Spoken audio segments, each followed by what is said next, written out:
السلام علیکم ورحمۃ اللہ وبرکاتہ۔ ان الحمد للہ وکفا والصلاة والسلام علی من لا نبی بعد واما بعد۔ معزز ناظرین، 20ویں پارے کا آغاز بھی اللہ رب العالمین نے سورۃ نمل ہی سے کیا ہے۔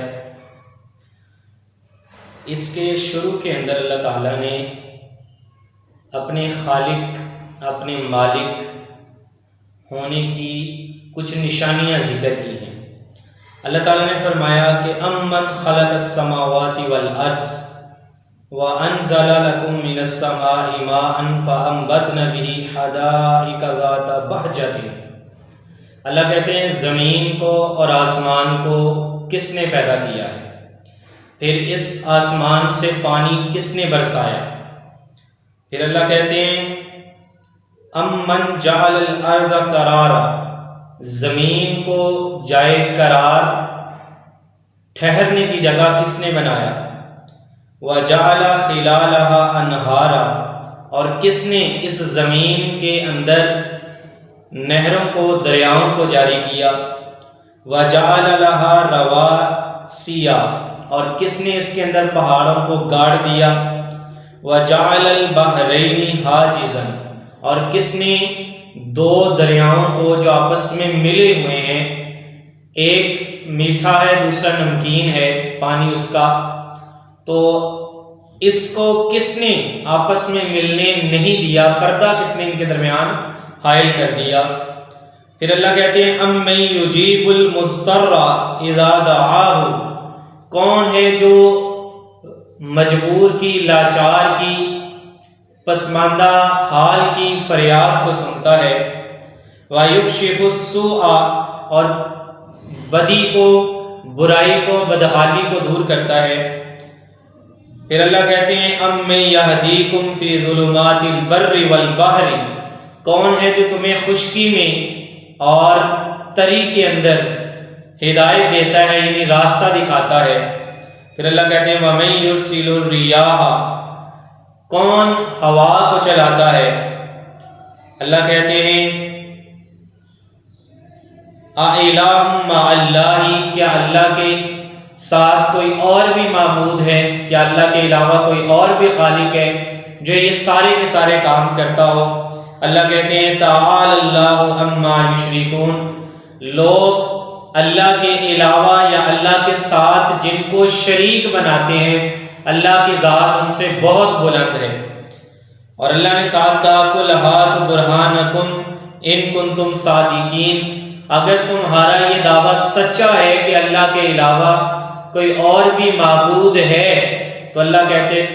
اگر تم اپنے دعوے میں سچے ہو تو کوئی دلیل لے کے آؤ۔ اس کے بعد اللہ رب العالمین نے فرمایا کہ کافر یہ اعتراض کرتے ہیں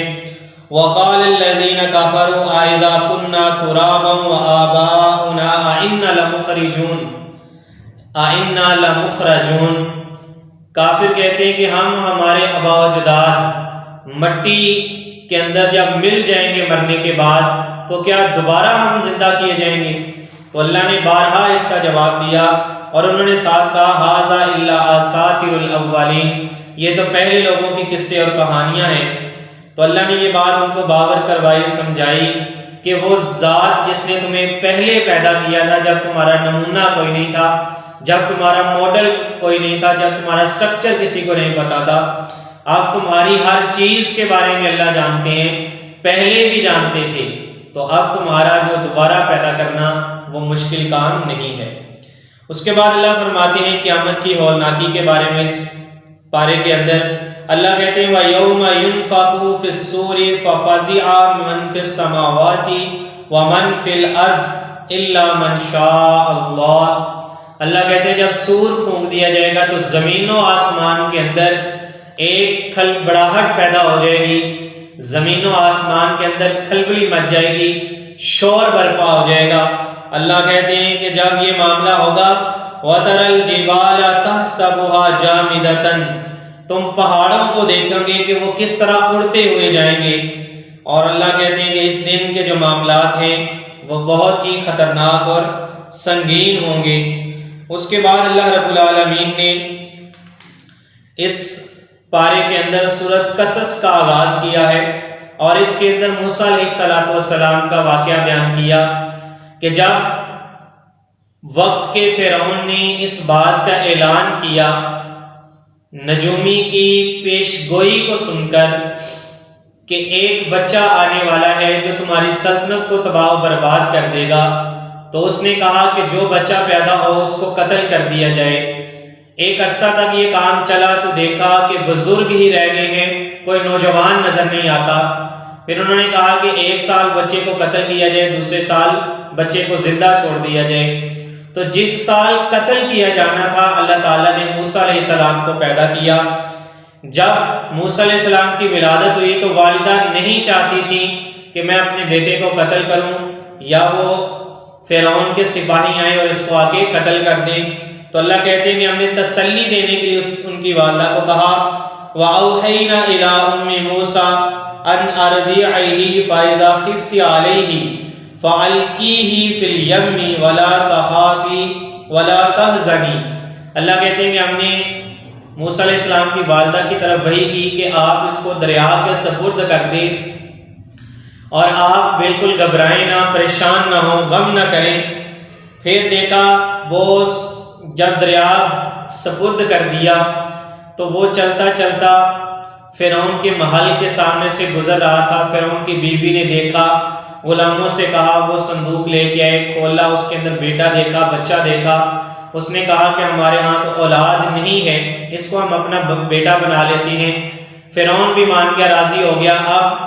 موسیٰ علیہ السلام کی کفالت اور ان کو جو دودھ پلانے کا کام تھا وہ کسی کا دودھ نہیں پیتے تھے، تو موسیٰ علیہ السلام کی بہن اس محل کے اندر کام کرتی تھی، تو اس نے کہا کہ میں تمہیں ایک عورت کے بارے میں بتا سکتی ہوں۔ اللہ کہتے ہیں فَقَالَتْ هَلْ أَدُلَّكُمْ عَلَىٰ أَهْلِ بَيْتٍ يَكْفُلُونَهُ لَكُمْ وَهُمْ لَهُ نَاصِحُونَ۔ اس نے کہا کہ میں ایک ایسے گھرانے کو جانتی ہوں جو اس کی کفالت کی ذمہ داری لے سکتا ہے۔ وہ اپنی ماں کے پاس جاتی ہے، اس کو بلا کے لاتی ہے، ماں کی گود کے اندر موسیٰ علیہ السلام پھر پرورش پاتے ہیں فرعون کے محل کے اندر۔ یہ سلسلہ چلتا رہتا ہے، موسیٰ علیہ السلام جوان ہوتے ہیں۔ ایک آدمی جو اس کا تعلق موسیٰ علیہ السلام کے قبیلے کے ساتھ تھا، وہ کسی آدمی کے ساتھ جھگڑ رہا تھا۔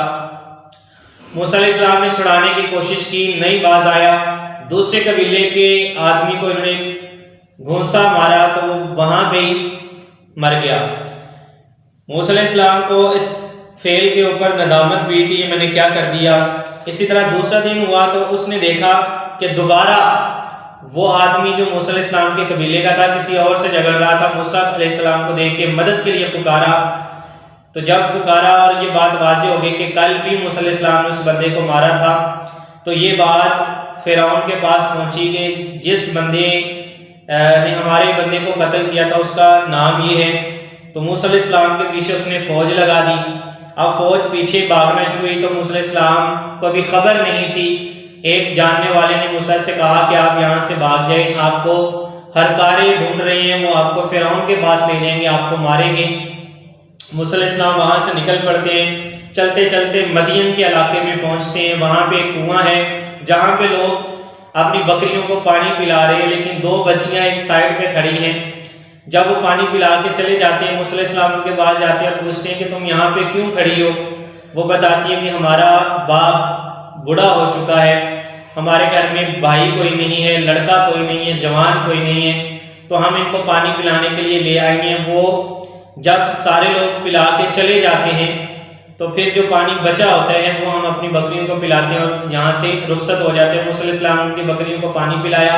وہ گھر نہیں، گھر جا کے باپ کو بتایا وہ سارا معاملہ کہ ایک جوان ہے، امانت دار بھی ہے، باحیا بھی ہے۔ باپ نے دوبارہ بھیجا، کہا کہ اس کو لے کے آؤ۔ وہ واپس آئیں اور ان سے کہا کہ آپ کو ہمارے والد بلاتے ہیں، اور وہ بعض مفسرین نے اور اکثر نے یہ لکھا ہے کہ وہ شعیب علیہ السلام کے اللہ کے نبی تھے۔ وہاں پہ موسیٰ علیہ السلام پہنچے تو انہوں نے کہا کہ میں اپنی بیٹی کا نکاح تم سے کرنا چاہتا ہوں، تو اس کے لیے 10 سال تمہیں ہمارے پاس رہنا پڑے گا، یعنی کام کاج کرنا پڑے گا۔ موسیٰ علیہ السلام نے یہ کانٹریکٹ قبول کر لیا اور وہاں پہ زندگی گزارنا شروع کر دی۔ جب 10 سال کا عرصہ گزرا، اپنی اہلیہ کو لے کے اپنے وطن واپس آ رہے تھے کہ راستے کے اندر سردی کی وجہ سے تھر تھراہٹ تھی، تو دور سے دیکھا، کوہ طور کے قریب جب تھوڑا سا پہنچے تو وہاں آگ جل رہی تھی، تو انہوں نے کہا اپنی بیوی سے، قال لأہلہم کثوا انی انست نارا لعلی آتیکم منہا بخبر او جذوۃ من النار لعلکم تصطلون۔ انہوں نے کہا تم یہاں پہ ٹھہرو، میں آگ لے کر آتا ہوں۔ موسیٰ علیہ السلام جب وہاں پہ پہنچے تو اللہ تعالیٰ نے آواز دی اور کہا کہ تم ایک وادی مقدس میں آگے ہو، یہ تمہارے پاس جو آسا ہے یہ ہم نے تمہیں معجزے کے لیے دیا، اور اس کو جب تم زمین میں پھینکو گے تو یہ اسدہا بن جائے گا، پھر بغل میں ہاتھ رکھو گے اور اس کو باہر نکالو گے تو وہ چمکنا شروع ہو جائے گا، روشن ہونا شروع ہو جائے گا۔ پھر اللہ نے کہا کہ فرعون کے پاس جاؤ اور اس کے پاس جا کے اس کو تبلیغ کرو۔ موسیٰ علیہ السلام نے کہا کہ میرے ساتھ میرے بھائی ہارون کو بھیج دیں، وہ خطابت کی بڑی صلاحیت رکھتا ہے، افصح منی لسانا، وہ زبان کے حوالے سے مجھ سے زیادہ فصیح و بلیغ ہے۔ اللہ نے دعا قبول کی اور ہارون علیہ السلام کو ساتھ بھیجا۔ ساتھ بھیجنے کے بعد پھر وہ مکالمہ ہوا رسیاں پھینکنے کا، تو یہ سارے کے سارے معاملات چلتے گئے، حتیٰ کہ جو موسیٰ علیہ السلام تھے اور فرعون تھا، ان کے تمام معاملات چلتے گئے، اور آخر میں وہ دریا کے اندر غرق ہونے کا واقعہ جو سارا ان کے ساتھ پیش آیا، اور اس نے آخر میں کہا کہ میں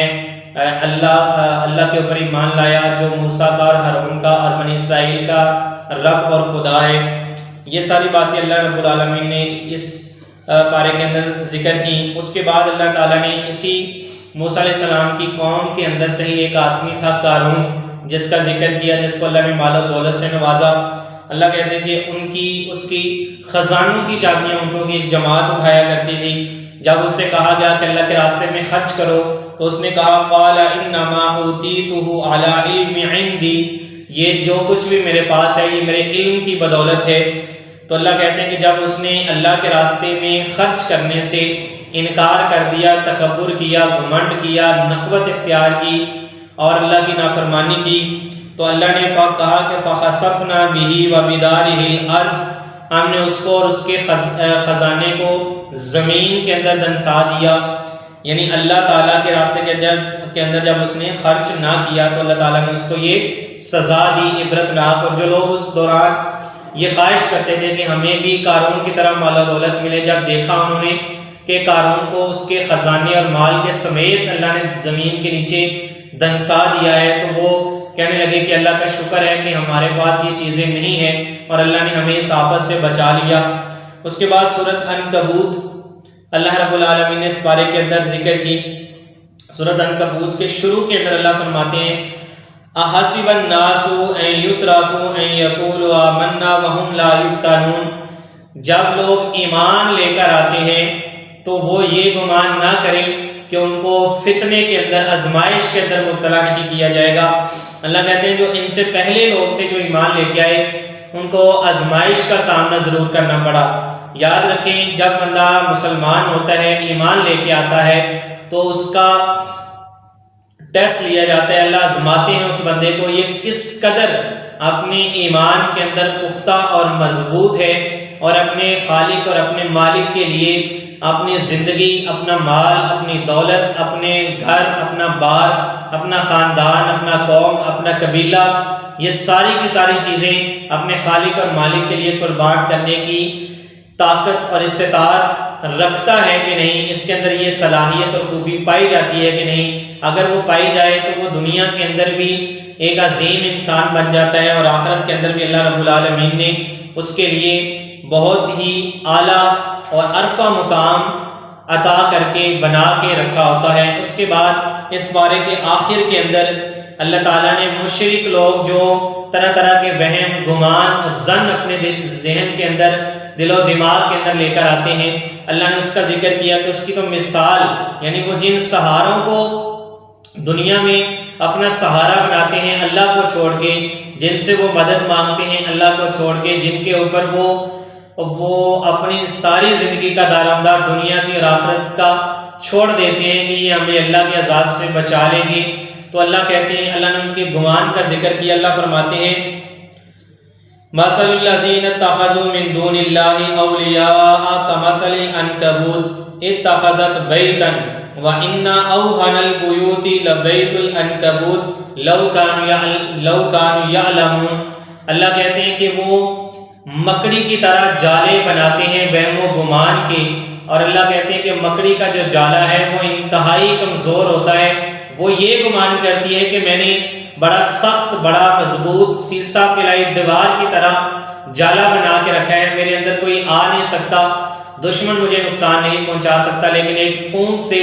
اس کا بنایا ہوا جالا اس کی محنت، اس کی مشقت کو تباہ و برباد کر کے رکھ دیتی ہے، ایک پھونک ہی۔ تو اللہ کہتے ہیں کہ جو مشرکین ہیں اللہ کے علاوہ دوسروں کو پکارنے والے، دوسروں کے اوپر اپنا یقین اور توکل اللہ کے علاوہ کسی اور کے اوپر کرنے والے، تو اللہ کہتے ہیں ان کی مثال ویسے ہی مکڑی کے جالے کی طرح ہے کہ وہ سارے کے سارے وہم و گمان اللہ تعالیٰ کی ایک لا الہ الا اللہ کی ٹھوکر سے ہی سارے تہس نہس ہو جائیں گے، تباہ و برباد ہو جائیں گے۔ انسان کو چاہیے کہ وہ اپنے دل میں اللہ کی ذات کے اوپر ایمان کو اتنا پختہ کر لے کہ اس کو اس طرح کے وہم و گمان کو قائم کرنا تو دور کی بات ہے، اس طرح کے خیالات بھی اس کے دل میں نہ آئیں کہ میں جس طرح ایک مکڑی جالا بناتی ہے اور وہ اس کے اوپر بالکل مطمئن ہو کے بیٹھ جاتی ہے کہ اب مجھے کوئی نقصان ہونے والا نہیں ہے، اسی طرح ان مشرکوں کو چاہیے کہ وہ اس طرح کے گمان نہ بنائیں، بلکہ وہ اللہ کی ذات کے اوپر ایمان لے کر آئیں، تاکہ ان کو یہ بات معلوم ہو جائے، پتہ چل جائے کہ جس ذات کے اوپر ہم نے بھروسہ، توکل، اعتماد کیا ہے، وہ ذات ہمیں خشکی میں، تری میں، اندھیرے میں، تاریکی میں، اجالے میں، خلوت میں، جلوت میں، ہر جگہ پہ سپورٹ کرے گی، مدد کرے گی اور ہمارے ساتھ ہوگی۔ یہ چند باتیں تھیں جو اللہ تعالیٰ نے پارہ نمبر 20 کے اندر بیان کی۔ اللہ تعالیٰ سے دعا ہے کہ اللہ تعالیٰ مجھے اور آپ کو ان باتوں کو سمجھ کر ان کے اوپر عمل کرنے کی توفیق عطا فرمائے۔ وآخر دعوانا ان الحمد للہ رب العالمین۔